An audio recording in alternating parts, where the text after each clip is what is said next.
on the move, but I stay in God's hand. I'ma tell the truth.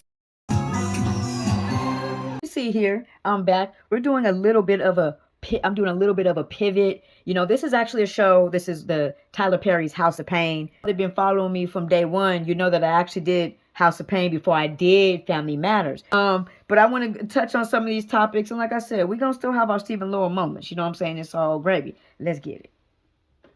Has been the way that they look at you when you come in a room. Christian and Calvin Jr.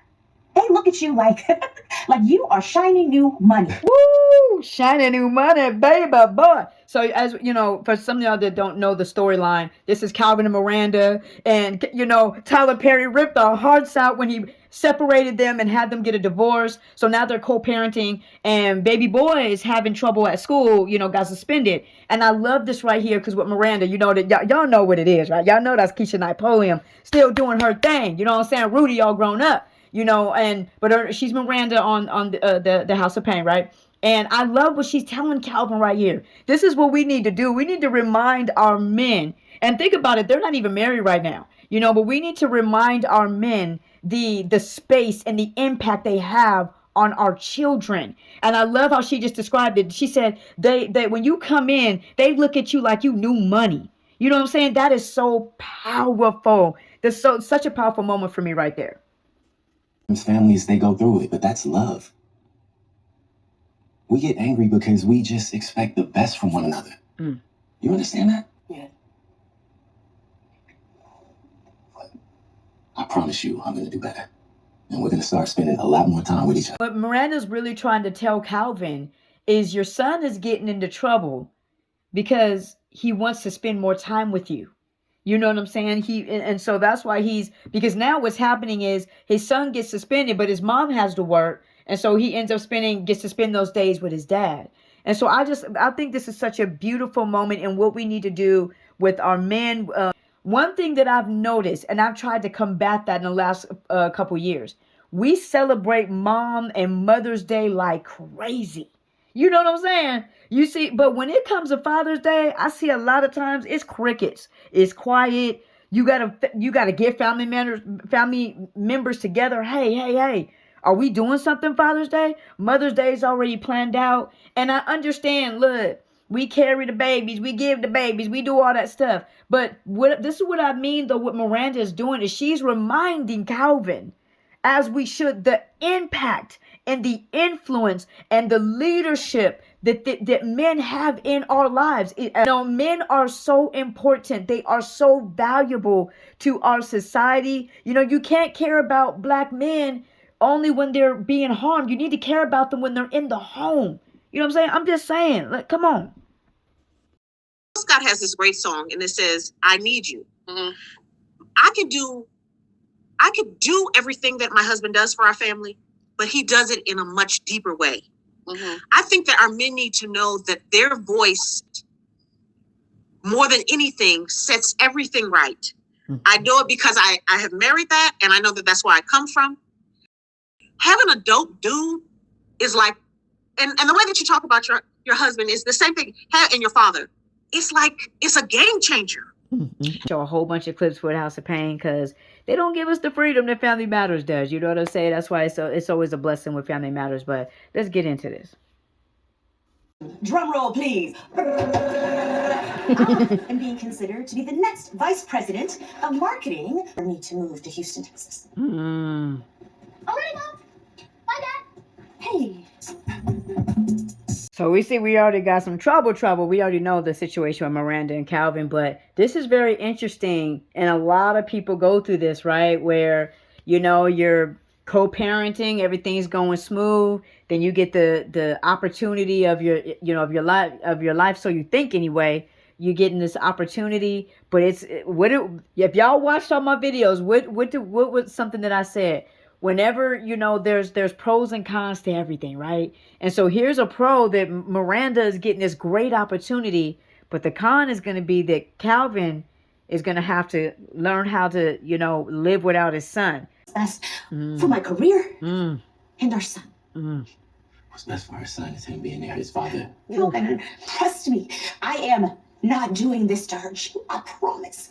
it's like, what do you do? Because they're actually both right. Miranda does have a right to go after her dreams. They're not married anymore. She is not obligated to him as somebody that's faithful and loyal, or somebody that's around, right? She doesn't have to be loyal to him in any, and she doesn't have to consider him in any way. But they are raising a son together, and where Calvin is right, and this is what I love that Tyler Perry's writing here, is that we can get a good image, of a black man handling his business to the point that he's like, hey, you can't take my son from me. You them are wrong. They're both right. What do you do when both people are right? You know what I'm saying? 7. I'm not trying to raise him through the phone. All right, I'm begging you. Don't take my son from me. Oh, okay. This is so refreshing to see. That this isn't, a guy that's like, okay, yeah, we'll figure it out. Go ahead, do your dreams, and I'll see my son when I see him. This man's like, please, I'm begging you. Don't take my son from me. And I think it is so amazing because remember with Miranda was just the one we saw in the earlier episode. Miranda was the one telling him the impact that he has on his son, right? But now things are kind of getting switched up a little bit. Do you believe that a child needs both parents at all times, 24 hours a day? Do you think one parent can hold it down and the other parent can kind of be around, when they can? Do you think co-parenting is healthy for a child? I would say my thought on it is the one thing that I've noticed, and I told you I'm just going to keep. Sometimes the kid is deals with the aftermath of the decision of the parent, even if the decision is good. And again, this is one of those situations like, what do you do? But again, is it wrong for Miranda?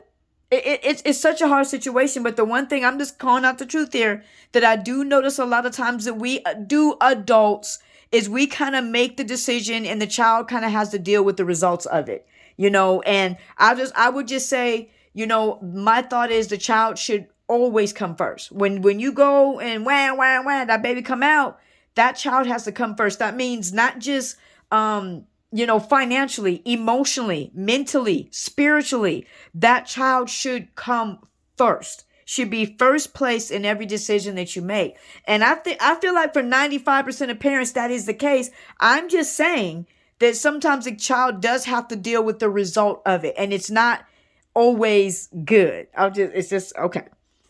Here's the other side to look at it too. The side, you look on with Calvin, is this, what he feels is best? Should he fall back and let Miranda, reach her dreams that he knows he's been there? They haven't been divorced that long, so he's been there. He knows how much work Miranda has put into this. This is why I said before, just a sidebar.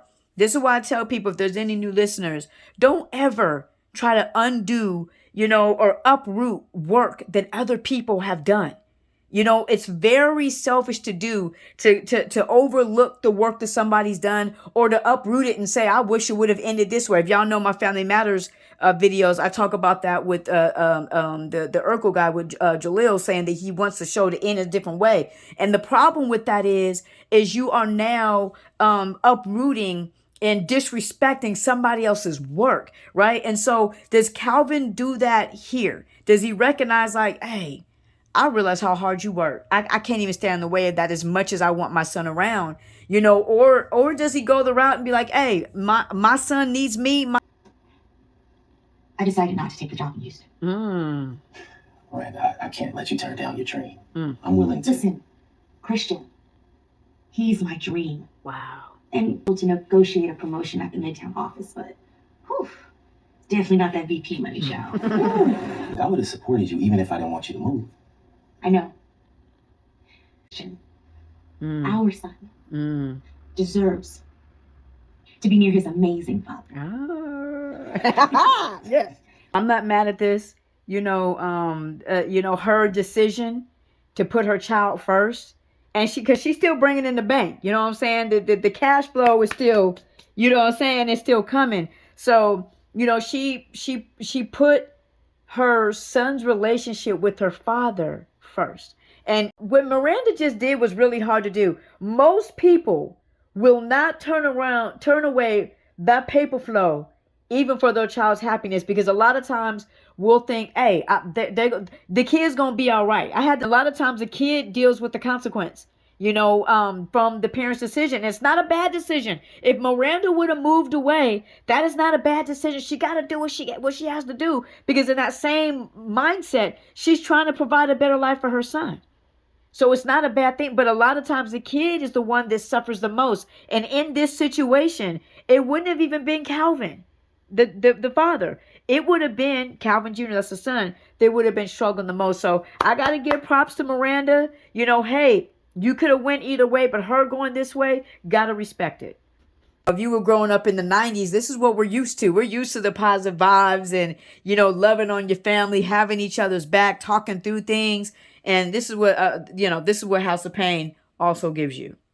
Grace, I want to take a hiatus from college. What? I really want to travel the world and figure out what I want to do. Jasmine, you are not dropping out. You're going to finish what you started, and this feeling will pass. Both their points are right. Jasmine, she's grown now. She's like, hey, I want to go. It's her life, right? I want to go and explore, life and explore this and explore that, college and having major success and your pockets on the flow, you know what I'm saying? The money rolling in, out, from college is not a guarantee. That is not a guarantee. But on the other end, I do understand what Pops is talking about here and saying, hey, finish what you started. And that is a major thing too, staying the course, because these distractions are going to come along the way, staying the course and finishing what you started. And there's a level of self-gratification that just comes with that alone. So here we go again. We in these situations where I love this I will give this props to Tyler Perry, where neither person is really wrong here. You know what I'm saying? So these are situations where you got to listen, you got to like not listen with your opinion, but listen with an open mind, listen to the heart of the person, and communicate and talk that thing out. Everyone thinks the same, and life is about evolving. Jazzy, I want to apologize for how I was acting towards you. I should have just communicated better. I actually support your choice. Big bro. You saw that with Big Bro, where where he said, I actually support your choice, right? I didn't hear anything in there, I disagree with it, but go ahead and do it anyway. He said, no, I support, that's you doing you, I support that.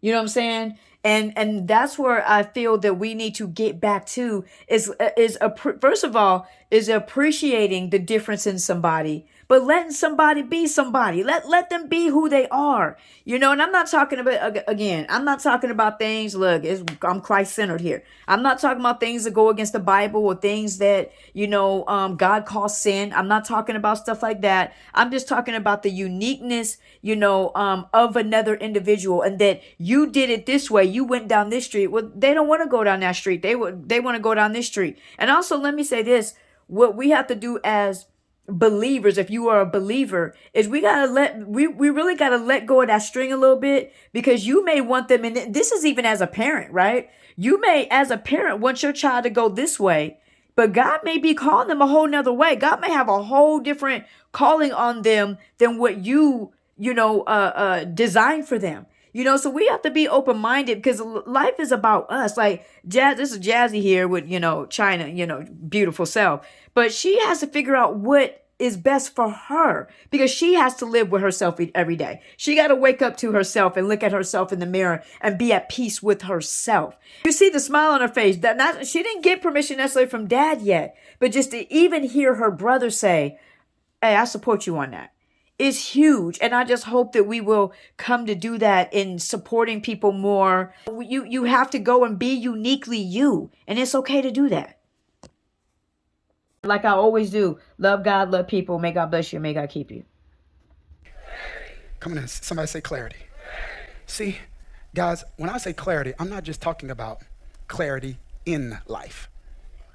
I'm talking about clarity about your life.